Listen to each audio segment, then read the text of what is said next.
बिखरा टूटा पड़ा ये सिर्फ एक चाय का स्टॉल नहीं बल्कि किसी के सपनों पर बुलडोज़र चलाया गया है।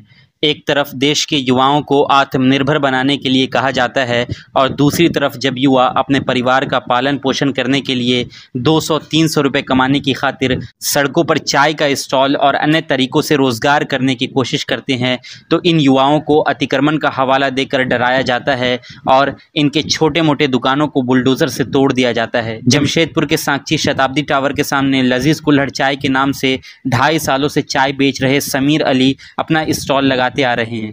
जेएनएससी की कार्रवाई इन दिनों शहर के कई बड़ी इमारतों पर चल रही है। जब जेएनएससी के लोग शताब्दी टावर के बाहर के हिस्से की दुकानों को तोड़ने के लिए पहुंचे तो उनकी नज़र इस चाय के स्टॉल पर भी पड़ गई और जेसीबी ऑपरेटर ने बिना कुछ सोचे समझे चाय दुकान पर बुलडोज़र चला दिया। बिखरा पड़ा मिट्टी का कुल्हड़, बिस्किट, ये सारे सामान साफ बता रहे हैं कि जेएनएससी के लोगों को गरीब पर भी तरस नहीं आता है। सवाल सबसे बड़ा ये भी है कि इसी जगह पर कई सारी और भी दुकानें, ठेले, खोमचे लगाकर लोग अपना पेट पाल रहे हैं, लेकिन उनमें से किसी की दुकानों को तोड़ा नहीं गया, उस पर बुलडोज़र नहीं चलाया गया। आखिर समीर के चाय के स्टॉल को टारगेट क्यों किया गया? समीर अब इंसाफ चाहते हैं, लेकिन ये वही बात हो गई कि हर कार्रवाई के बाद पीड़ित इंसाफ की गुहार लगाता है, लेकिन इंसाफ कभी नहीं मिलता।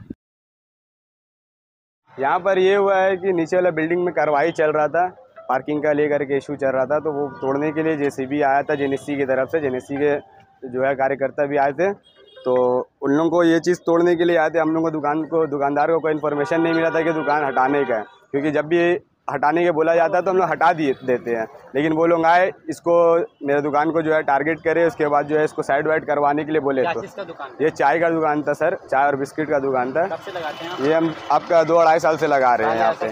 पहले ऐसा कभी नहीं हुआ है। जब भी वो लोग बोलते थे तो हम लोग को हटाना पड़ता था, हम लोग हटा देते थे। ठीक है, इस बार कोई भी हम लोग को इन्फॉर्मेशन नहीं मिला कि हटाना है या कुछ भी ऐसा है, तो वो लोग आए, अपना काम कर रहे थे। वो काम भी सही से किए नहीं, बिल्डिंग तोड़े नहीं, और रिटर्निंग में ड्राइवर थे, वो नशा में थे या क्या थे पता नहीं, वो अपना मर्जी से इसको तोड़ के गए हैं, उनको कोई बोला भी नहीं। क्या लग रहा है आपको टारगेट किया गया है? ये हमको लग रहा है सर टारगेट किया है और यहाँ पर क्योंकि और भी दुकान है सर, इतना दुकान यहाँ से वहाँ तक लगता है, किसी का दुकान में कुछ नहीं बोला गया, ना हटाने, ना तोड़ा गया, ना मारा गया, किसी को कुछ नहीं किया गया, सिर्फ मेरे ही दुकान को तोड़ दिया गया। मेरा यही रोजी रोटी है, हम इससे कमाते थे डेली, इसी से जो खाते थे 100-200 कमाते थे, वही डेली खाते थे सर। अब हम क्या करेंगे बोलिए, कहाँ जाएंगे, किसके पास जाए? हर एडमिशन पर 40% डिस्काउंट। द मॉर्निंग बस इंटरनेशनल स्कूल में जारी है admission. Best pre school of the year से सम्मानित द मॉर्निंग बस इंटरनेशनल इंग्लिश स्कूल आपके बच्चों के भविष्य को संवारने और एक स्टैंडर्ड एजुकेशन मेंटेन करने के लिए सबसे अलग स्कूल हो सकता है, क्योंकि मॉडर्न एजुकेशन के साथ इस्लामिक एजुकेशन भी बच्चों को दी जाती है। मानगो के लोगों का भरोसा इस स्कूल पर इसलिए ही नहीं है और बच्चों के अभिभावक भी स्कूल मैनेजमेंट से पूरी तरह खुश हैं, क्योंकि उनकी जरूरत के हिसाब से ये स्कूल सबसे बेस्ट है। स्कूल में हर प्रकार की सेफ्टी का ख्याल रखा जाता है। बच्चों के लिए प्ले जोन एरिया, साफ सुथरा वातावरण, सिक्योरिटी का पूरा ख्याल रखना और भी बहुत कुछ सुविधा देता है ये स्कूल।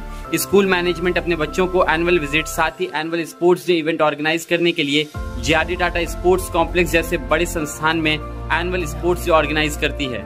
अगर आप अपने बच्चों के लिए एक बेहतर और अच्छा भविष्य तलाश रहे हैं तो द मॉर्निंग बस इंटरनेशनल इंग्लिश स्कूल आपकी इन ख्वाहिशों को पूरा करने के लिए एक बेहतर विकल्प है।